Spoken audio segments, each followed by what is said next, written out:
मैं नाम तो नहीं लेना चाहूंगा, लेकिन एक पॉलिटिशियन ने कहा था कि भगवान बद्रीनाथ का जो धाम है वो भी बौद्ध मठ को तोड़कर बनाया गया है। इस पर मैं आपकी विशेष प्रतिक्रिया चाहूंगा। नहीं, ऐसा बिल्कुल नहीं हुआ है, क्योंकि शास्त्र कहते हैं शास्त्रम प्रमाणम ते कार्य कार्य व्यवस्थितम, भगवान कृष्ण की वाणी गीता में। और शास्त्र ने क्या कहा है कि कृते मुक्ति प्रदा प्रोक्ता त्रेतायाम योग सिद्धा विशाला द्वापरे प्रोक्ता कलौ बद्रिकाश्रम। चारों युगों की बात की शास्त्र में। सत्युग में कृते मुक्ति प्रदा नाम से लोगों ने बद्रीनाथ को जाना है। त्रेतायाम योग सिद्धता, त्रेता में योग सिद्धि नाम से लोगों ने इस धाम को जाना है। विशाला द्वापर प्रोक्ता, विशाला या बद्री विशाल, द्वापर में विशालापुरी, कलौ बद्रिकाश्रम है, कलयुग में बद्रिकाश्रम। ये तो चारों युगों से चला धाम है। बौद्ध की बात तो अब की है, कलयुग की है, लेकिन सत्युग का धाम है, आज का नहीं है। ये बात बिल्कुल गलत है। कोई मठ तोड़ा गया। भगवान का नित्य तपस्या का स्थान बद्रीनाथ है। बद्रीम भगवान विष्णु नमुंचति कदाचना त्यजेत सर्वाणि तीर्थानि काले काले युगे युगे। अन्य युगों में भगवान आए गए, लेकिन सत्युग से भगवान विराजमान है। आज भी दिखाई देता है। जो बद्रीनाथ पहुंच जाते हैं वो तो बड़ी अच्छी बात है, कहते हैं भगवान ने बुलाया, लेकिन जो जा नहीं पाते वो क्या करें, कैसे दर्शन करें?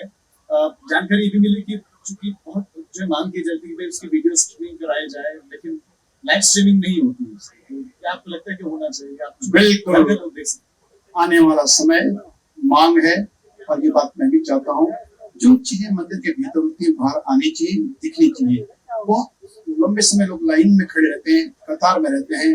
कम से कम दर्शन लाइव कर लें। अंदर जाके माथा टेकने का थोड़ा समय मिलता है, उसमें माथा टिक जाएगा।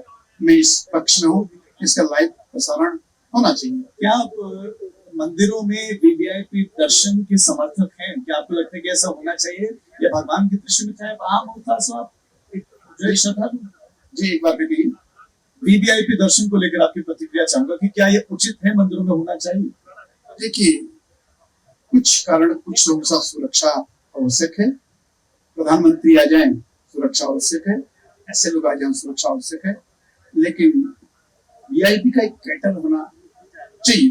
कौन वीआईपी और किसी वीआईपी का कैटर मिले, एक परिभाषा तो होनी ही चाहिए, और उससे उस प्रकार की सुविधा देनी भी चाहिए। वीवीआईपी का परिवार भी वीवीआईपी हो जाता है। वरना अंतिम प्रश्न की तरफ आगे बढ़ता हूँ, बहुत बहुत संवेदनशील और इस समय बहुत बड़ा सवाल, जो पहलगाम में घटना घटित हुई, जहां पर धर्म पूछकर गोली मार दी गई।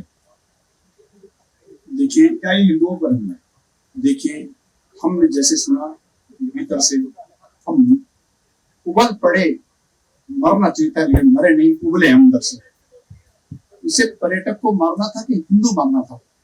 धर्म पूछा, इसने धर्म बता भी दिया होगा, इस्लाम। उसने कलमा पढ़ाया कि बोलो कलमा पढ़ो। अब मुझे कोई कलमा की बात करें, इससे बड़ी पीड़ा, इससे बड़ी निर्दयता, इससे बड़ी कायरता, इससे बड़े दुख की घटना कुछ नहीं हो सकती है। घोर निंदा है ये चीज, बिल्कुल हमें सहनीय है ही नहीं कि तू कलमा पढ़, नहीं तो मौत। उसके अलावा एक और बात देखने को आई, जिससे हम भीतर हिल गए, कि परिवार के एक सदस्य को छोड़ दिया। वो कहता मुझे गोली मार, नहीं तो केंद्र सरकार में मोदी को जाके बोलेगा, इसलिए तेरे को छोड़ा जा रहा है। कितनी बड़ी कायरता है, बंदूक लेके शेष मार दी, छोड़ दिया। सोचना नहीं क्या मतलब होता है। ये बहुत बड़ी कायरता है, और जवाब मिलना चाहिए। ऐसा ईंट का जवाब पत्थर से, संस्कृत में कहो आपसे, सटे साठ्यम समाचरे, ईंट का जवाब पत्थर से दो। वो स्थिति में हम हैं, आज हैं और रहेंगे।